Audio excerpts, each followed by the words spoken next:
बिस्मिल्लाहिर्रहमानिर्रहीम। एक्सरसाइज 9.2 है क्लास 8 की। तो जो हमारा टॉपिक है वो है find the area of triangle. तो एरिया ऑफ ट्रायंगल फाइंड करना हमने हीरोज़ फार्मूला के साथ। हीरोज़ फार्मूला को पढ़ने से पहले आपने एरिया ऑफ ट्रायंगल पढ़ा होगा, आपके माइंड में आया होगा। जब मैंने बोला क्वेश्चन के एरिया ऑफ ट्रायंगल फाइंड करना है तो आपके माइंड में आया होगा। तो एरिया ऑफ ट्रायंगल का फार्मूला तो सिंपल ये है जी 1/2 बेस मल्टीप्लाई बाय हाइट। लेकिन ये फार्मूला हमने पहले पढ़ा हुआ है। जो ट्रायंगल थी राइट एंगल ट्रायंगल, तो इसको area of triangle, area of triangle इसको डिनोट करने के लिए सिंपल डेल्टा या इसको ट्रायंगल का निशान या ये सिंबल एरिया ऑफ ट्रायंगल जिधर भी ये लगा होगा आपने समझना एरिया ऑफ ट्रायंगल की बात हो रही है। अब इसके लिए ये फार्मूला आपने पढ़ा हुआ है 1/2 बेस मल्टीप्लाई बाय हाइट।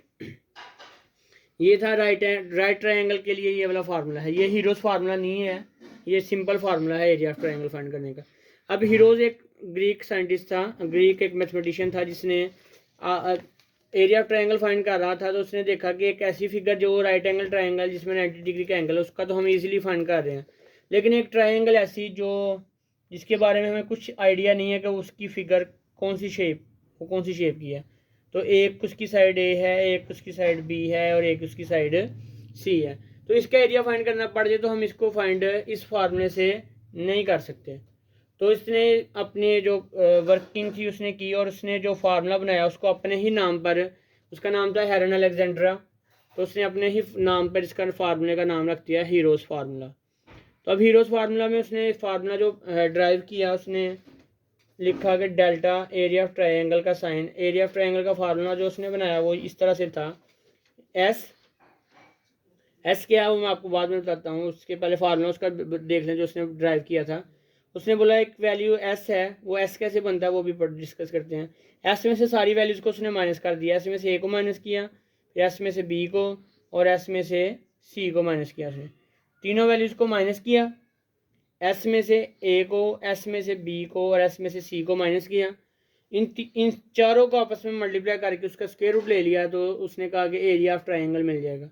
अब उसको था कि एस कैसे फाइंड करना, तो एस को उसने फाइंड किस तरह से किया, जो तीनों साइड्स आपको गिवन है ना ए बी और सी, इन तीनों को प्लस करके उसने 2 से डिवाइड कर दिया। तो उसने कहा जी ये वैल्यू है एस की, और फिर ये वाले एस में से जो आंसर आएगा उसमें से सारी साइड्स को माइनस करके उनको मल्टीप्लाई करके स्क्वायर रूट ले लेंगे तो आप किसी भी ट्रायंगल का एरिया फाइंड कर सकते हो जिसमें आपको तीनों साइड्स दी हों। तीनों साइड्स का इसके लिए गिवन होना लाजमी है। अच्छा, अब हमारे पास क्वेश्चन है 9.2 में सवाल। आपने जो पहले जो ज़्यादा इंपॉर्टेंट है वो पहले 3 पार्ट्स हैं। तो पहला और दूसरा भी इसी तरह से है, पहला क्वेश्चन भी है, दूसरा भी सेम इसी तरह से है, और थर्ड सबसे इंपॉर्टेंट है उसमें क्योंकि 2 चीज़ें डिफरेंट फाइंड करने के लिए दी हैं। तो एक मैं क्वेश्चन नंबर 2 का पार्ट कर देता हूँ, क्वेश्चन नंबर 3 का पार्ट कर देता हूँ आपको। तो क्वेश्चन नंबर 2 की स्टेटमेंट, पहला क्वेश्चन अगर मैं करता हूँ, कहता है find the area of the triangle if lengths are 13, 14 and 15 centimetre. तो अब आपके पास ये ए बी और सी की वैल्यूज हैं सारी। 13 ए की है, 14 बी की है और 15 जो है वो आपके पास सी की वैल्यू है। तो आपने क्या करना है, सबसे पहले इन सारी वैल्यूज़ को प्लस कर देना है ताकि हम एस की वैल्यू फाइंड कर दें। सबसे पहले आपने एस की वैल्यू फाइंड करनी है 13 + 14 + 15 डिवाइडेड बाय 2। अब आप 13 और 14 को प्लस किया, 27 + 15 आ गया 42। जब इसको 2 से डिवाइड करेंगे तो एस की वैल्यू हमें मिल गई 21 सेंटीमीटर। सबसे पहले आपने एस फाइंड करना है, उसके बाद आपने एरिया फाइंड करना है। जी एरिया का सिंबल लगाया और फार्मूला क्या है, हर एक एस की वैल्यू में से सारी वैल्यूज बारी बारी मल्टीप्लाई माइनस कर देनी है। सबसे पहले लिखना है आपने एस, फिर S minus A, S minus B और S minus C. What is the value of S? 21। 21 - 13, 21 - 14 और 21 - 15। इन सब का आंसर निकाल के आपने मल्टीप्लाई कर देना जी। 21 में से 13 माइनस किया तो 8, 14 किया तो 7, 15 किया तो 6 आ गया जी हमारे पास। अब आपने क्या करना है जी, इन सारी वैल्यूज़ को आपस में मल्टीप्लाई कर दो जी। 21 को 8 से मल्टीप्लाई किया तो आपके पास आंसर आएगा 168। उसको मल्टीप्लाई कर दो 7 के साथ, और फिर जो आंसर आएगा उसको मल्टीप्लाई कर दो 6 के साथ, तो आपका ऑन द होल जो आंसर आएगा वो आएगा 7056। इन सारी वैल्यूज़ को आपस में मल्टीप्लाई करना है। 21 को 8 के साथ, जो आंसर आएगा मल्टीप्लाई बाय 7 मल्टीप्लाई बाय 6, 7056 हमारे पास आंसर आ गया। तो अब हमारे पास स्क्वायर रूट खत्म करना है सिर्फ, तो आपको सिंपल आंसर मिल जाएगा। तो इसका स्क्वायर रूट लिया तो स्क्वायर रूट इसका आ रहा है 84।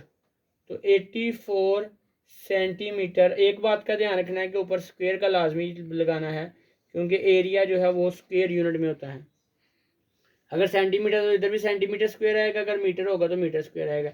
इस तरह से आपने सिंपली वैल्यूज पुट करनी है और फार्मूले से हीरोज फार्मूला को इस्तेमाल करते हुए हमने एरिया ऑफ ट्राइंगल फाइंड कर लेना है। ये क्वेश्चन नंबर 2 था। क्वेश्चन नंबर 2 के रिमेनिंग पार्ट्स भी इसी तरह से होंगे। अब क्वेश्चन नंबर 3 के 1-2 पार्ट कर लेते हैं, तो फिर इंशाल्लाह आपको हीरोज फार्मूला के रिलेटेड कोई भी क्वेश्चन आ जाएगा तो आप उसको इजीली सॉल्व कर सकते हो। अब ये क्वेश्चन हमारे पास ए की वैल्यू गिवन है, बी की वैल्यू गिवन है और एस की वैल्यू गिवन है। अब आपने फाइंड क्या क्वेश्चन आएगा, आपको सवाल क्या आएगा, find the area of the triangle. तो अब आपके पास एरिया ऑफ ट्राइंगल के लिए फार्मूला एस हमारे पास आ गया। ये तो बड़ी अच्छी बात है जी, एस हमारे पास है तो हमें एस फाइंड करना नहीं पड़ेगा। लेकिन एस तो हमारे पास दिया हुआ है, लेकिन सी नहीं है। तो जब तक सी नहीं आएगा हम फार्मूला नहीं लगा सकते, क्योंकि फार्मूला हमारे पास क्या है, ट्राइंगल का एरिया फाइंड करने का, S minus A, S minus B, S minus C, ये फार्मूला जी हमारे पास। एस हमारे पास दिया हुआ है 9, लगा देंगे इधर आराम से। 9 में से 5 भी माइनस हो गया, 9 में से 7 भी माइनस हो गया, ये वैल्यू हमारे पास बाकी बचेगी। तो इसको इससे निबड़ने के लिए सबसे पहले आपने क्या करना है जी, सी की वैल्यू फाइंड कर लेनी है। फार्मूला वही लगेगा जी आपके पास, S is equals to A plus B plus C over 2। जो वैल्यूज दी हुई है इसमें पुट करो, जो नहीं दिया वो फाइंड कर लो आराम से। एस की जगह पे आ गया 9, ए की वैल्यू आ गई 5, बी की वैल्यू 7 और सी की वैल्यू हम फाइंड कर रहे हैं, सी तो हमारे पास है ही नहीं, डिवाइडेड बाय 2। अब इसको सिंप्लीफाई करना है किस तरह से, जो 2 डिवाइड है तो जाके मल्टीप्लाई हो जाएगा। 7 + 5 हो गया जी 12 प्लस सी, ये आ गया जी 18 इज इक्वल टू 12 प्लस सी। 12 से प्लस है तो जाके माइनस हो जाएगा, 18 माइनस 12 इज इक्वल टू सी। तो इसको सिंप्लीफाई करने से हमें सी की वैल्यू क्या मिल रही है जी, सी की वैल्यू हमें मिल रही है 18 में से 12 निकाला तो 6। सी की वैल्यू क्या आ गई 6 मीटर, हमारे पास यूनिट मीटर है तो मीटर यूज होगा। अब सी आ गया, अब हम आराम से अपना फार्मूला लगा के, अब आपको माइंड में ये चीज़ ये रखनी है कि ए बी और एस दिया हो तो फिर भी एक चीज़, टोटल आपके पास 4 चीज़ें होनी चाहिए सवाल को हल करने के लिए, ए बी सी और एस। अगर इनमें से कोई भी एक चीज़ मिस है, ए मिस है तो फिर भी यही फार्मूला, बी मिस है तो यही फार्मूला, सी मिस है तो यही फार्मूला, और अगर एस मिस है तो फिर भी इसी को यूज़ करके हम फाइंड करके चारों वैल्यूज पूरी करके ये वाला फार्मूला आराम से लगा देंगे जी। अब हमारे पास फार्मूला एस की वैल्यू 9, 9 माइनस 5, 9 माइनस 7, और इधर जो हमारे प्रॉब्लम थी वो भी हमने ख़त्म कर ली है, 9 माइनस 6, 9 4 2, 9 माइनस 6 आ गया 3। अब इन सबको मल्टीप्लाई किया तो आ गया 9 4 36, 36 को 2 से मल्टीप्लाई किया जी तो आ गया हमारे पास 72, 72 को मल्टीप्लाई किया 3 के साथ तो हमारे पास आ गया 216, 216 हमारे पास आंसर आ गया। अब इसका स्क्वायर रूट लेंगे 216 का, तो 216 का स्क्वायर हमारे पास क्या आ रहा है जी, डेट इज हमारे पास आंसर आ रहा है जी उसका पॉइंट में 14.696 है। तो यही आपका आंसर, इसको राउंड ऑफ करके 16.7 लिख दो फिर भी ओके, इतना लिख दो फिर भी ठीक है। मीटर और ऊपर स्क्वायर लगाना है आपने। इस तरह के बाकी क्वेश्चंस भी आप इजीली सॉल्व कर सकते हो। तो बाकी क्वेश्चन नंबर 3 के रिमेनिंग पार्ट्स भी आप इसी तरह से सॉल्व कर सकते हो। इंशाल्लाह आप करोगे, प्रैक्टिस करोगे तो आपके हो जाएंगे।